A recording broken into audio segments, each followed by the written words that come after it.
Assalamualaikum guys, ini bikin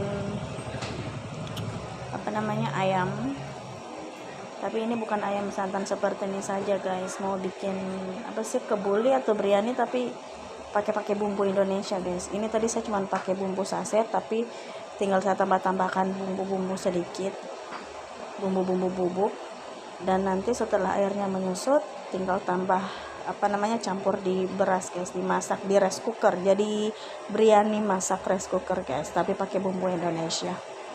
Setelah airnya kering, terus lanjut campurkan dengan nasi guys, dan ditakar, terus masak di rice cooker. Tinggal tunggu matangnya guys. Ini hasilnya guys, masak rice cooker. Ada ayamnya, ada cabai, perdaun-daunannya. Oke guys.